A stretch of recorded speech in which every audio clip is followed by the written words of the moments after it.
could probably start by going back to 2020 and kind of begin by summarizing the year. The One of the things was, obviously COVID.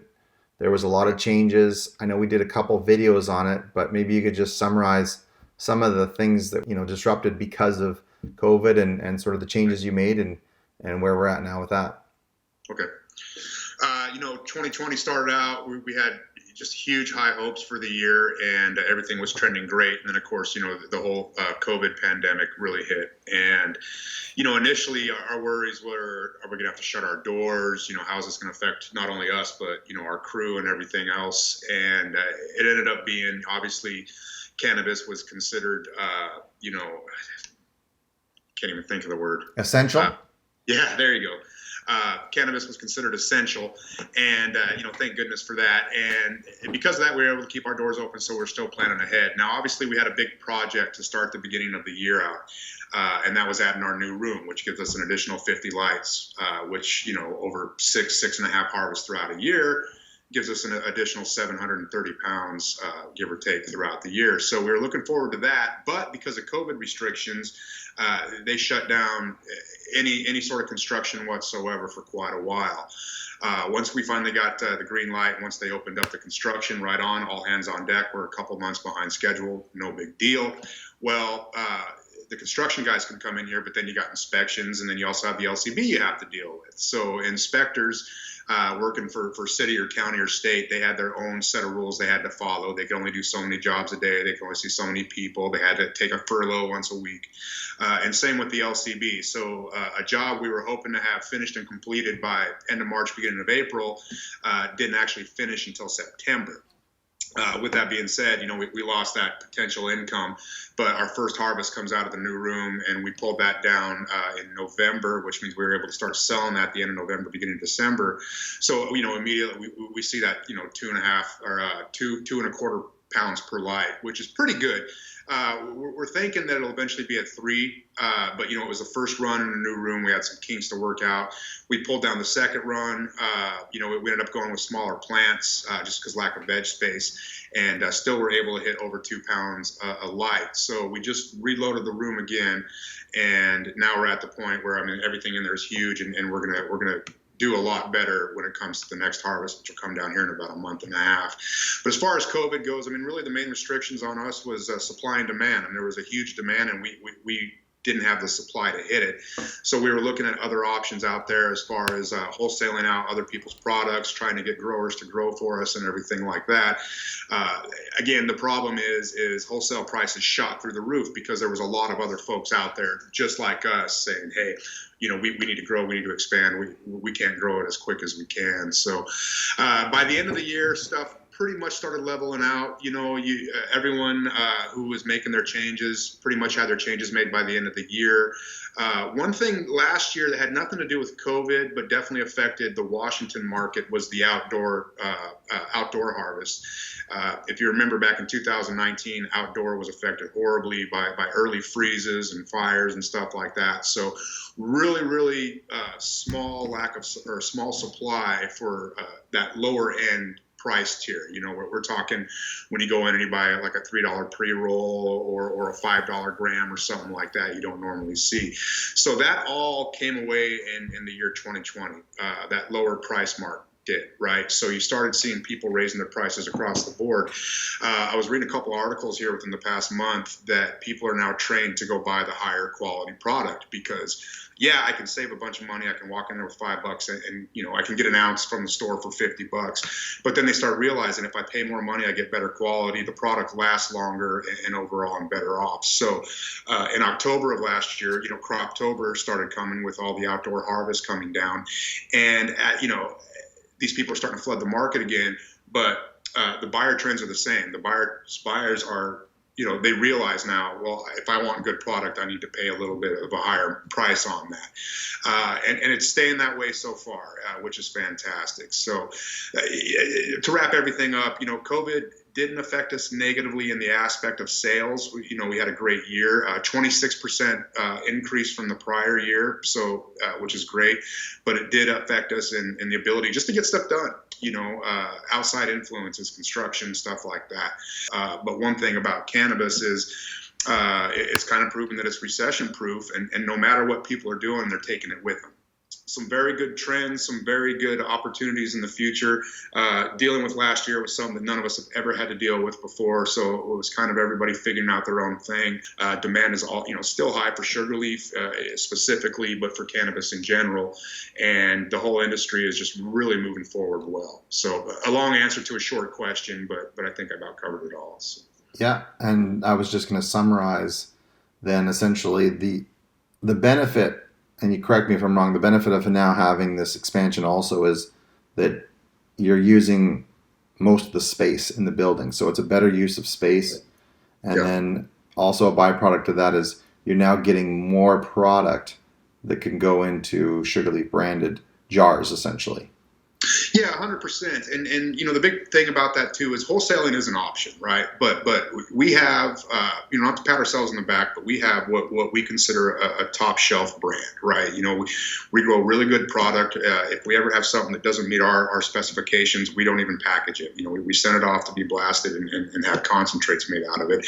Because the last thing we want is someone picking up a jar of our stuff, already knowing that, hey, when I buy Sugarleaf, I'm not let down, and then they get let down, So trying to find that wholesale stuff out there has just been, it's out there, but when you start looking at price points and stuff, it's either the really good stuff that just doesn't make sense for us to package, or the stuff that's not quite there. Yeah, we can afford it, but why would we lower our brand by doing that, right? It'd be better off to come with a sub brand. So being able to produce more ourselves is huge because we control everything. We control everything that goes into those plants. We control the nutrients, and we also control the end product. Where when you're buying wholesale, sometimes it's just you don't know what you're going to get, right? The old life is like a box of chocolates thing. So yeah, absolutely. The more we can control, the better off we are. And by giving ourselves an additional 730 plus pounds a year is just huge. For 2020, what were the sales numbers for Sugarleaf branded product? For our product last year, we did over 1.6, which again was a 26% increase over the previous year of 1.2. And then again, our goals this year are, I'm always have lofty goals, $10 million, but realistically, I'm hoping for 2 to 2.4 this year, with the potential to do more. We did do a price increase. Right. Yeah. What's new for 2021? Do you have any? Obviously, with the expansion complete, that in itself is going to increase your numbers for 2021. Right, as well as a 33% increase. So ideally, last year we grew 26%. This year we want that to be our basement. We'd like to grow anywhere from 26 up to 40%. Right, and those are doable numbers. Obviously we would love to do more if we can. We're increasing. Again, 6.5 harvests, which we'll just cut it down to 6 harvests at 150 pounds of harvest gives you 750 pounds of complete material. Now you break that down, 20% of that's going to be A buds, 50% of it is trim, and another 30% is B buds, and then those all have a different value, dollar value on them. So it's not like 750 pounds. We can throw a $4 gram mark on that across the board and be great. You got to average that out, which comes out to about it'll be 357 or so a gram when it's all said and done. But again, it's going to depend on the plants. We're also introducing new genetics, which is just, they've been going over great. Huckleberry soda, one we had problems growing with in our old grow room. We started growing in our new grow room, and it's just, the results are fantastic. People are loving it. I got stores, you got Huckleberry back, let's get it back. We brought in Sherb Octane, which again is a phenomenal strain. It's also a very high yielder too. One plant will produce twice as much as most other plants, next to her compared to it. And that's one thing where it's nice about having, the staff that we have here, specifically, our head grower, Kyle. He's always on the lookout for the next greatest strain. And what's nice about our dynamic is he'll bring in some of these strains, and we'll run it a couple times to make sure that the way we grow is great for that strain. It may be a fantastic strain, but we grow 8 to 9 week strains here. We don't do 12-week strains. So if it's one that needs 12 weeks, we're not built to run that. Right, so we do have to go through some of that give and take, but we're not coming in with all new strains constantly. We're trying to just really perfect our current menu, and then also add in some, seasonal strains. Will come out every once in a while. But part of that too is marketing and branding. To help this year is, we're really, doing everything we can to make sure we're talking to as many people as we can. Now, Jeremy, LCB, our advertising and marketing branding options are very, very limited right now. We can't do any print. We can't do any newspaper ads. We can't go out there and do any sort of media stuff as far as like, radio or TV. Or if you do, you got to be really weird about it, to almost to the point where nobody knows what you're talking about. Obviously, social media is wide open to us. Now, each one of the platforms has its own rules and regulations, which we have to follow on top of making sure we're following the LCB rules and regulations. But you know what? I mean, those are just hurdles. And when you're running a hurdle race, you don't stop when you get to one. You go over and you go to the next one. So one of the things that we reached out to people and just had if they had any questions, and I think we pretty much touched on everything, but I'm just going to quickly go over them. One guy, Connor, was wondering, what's the update? And I think that's what we've been talking about the whole thing, the entire time, which is that things are going well. I think we're growing nicely at a very consistent, healthy pace, and there's no sign of it slowing down. And then one of them was, kind of moving forward. It just says, how will Chemistree carve its own path through a hugely competitive cannabis market? What do we do that's, I guess, different? And then obviously you can speak to the Sugarleaf brand. Right. What is it that makes us so attractive? That why we continue to grow? Well, part of the reason we continue to grow and what kind of separates, and it's funny because I've been asked this question, multiple times, right? What separates us from everybody else? Well, I tell you what, at the end of the day, most people will tell you, for lack of a better term, weed is weed. But that is absolutely not true. There's 1,000 ways to skin a cat, right? And what's your way and does it work? The reason we've been successful and the reason that the end user likes us is because, for one, we'll smoke our own product. Everybody in here is a diehard Sugarleaf fan. But that also goes to our end user as well. You do have the people that are always looking for deals and stuff like that, and that's never going to go away. But the top, the Sugarleaf user specifically goes in to find Sugarleaf. We've had clients that have called us up, hey, I need to get you to my store because people keep walking out because we don't have your stuff. But we also, we take pride in what we grow here. We try to do everything absolutely the right way. You can come through this place with a fine-tooth comb, and you're not going to find anything sketchy going on. We're not trying to hide anything. We're an open book when it comes to anything. If the inspectors want to come out and inspect us, they absolutely can. But it always comes down to our staff and employees. And I was going to say that. What's that? I was going to say that, but go for it. Well, it comes down to our staff and employees, and it's the fact that they really care about the product. All the way from the newest hire up to the guy who's been, to Justin, who's been here for 4 or 5 years. And when especially when you talk to that older guard of employees, they got horror stories about how it was before, right? My concern is not what happened before; it's what's happening now. But we all take great pride in what we do. Literally everybody. If some guy's sweeping the floor, he's making sure he's getting everything, and he's making sure that none of that contaminates any other product. Our growers come in and they change clothes when they get here because they don't want to, contaminate any product.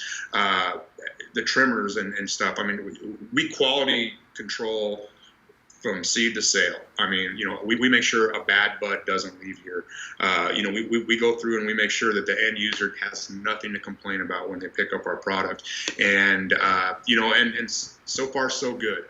We've just been striding forward. Stores love our product. They love our branding. They love our packaging, which is sleek and simple. There was one complaint about our packaging. We took care of that, and now, everybody's happy. So really, it starts with the employees, and it's one thing I always tell my staff is my first concern is the company and the owner, but my second concern is always the employees, because without a happy staff, you have nothing. You have a bunch of drones coming in, don't care about what they do. They're just trying to put in their 8 hours. These guys actually care, that they're emotionally involved in the company.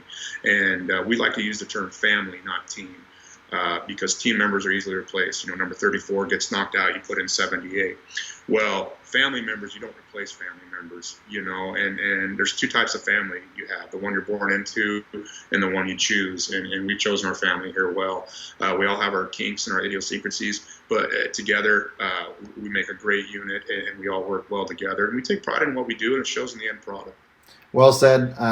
Thanks again for everything, Travis, and we'll talk to you again soon. All right, brother. Be good. Have a great day.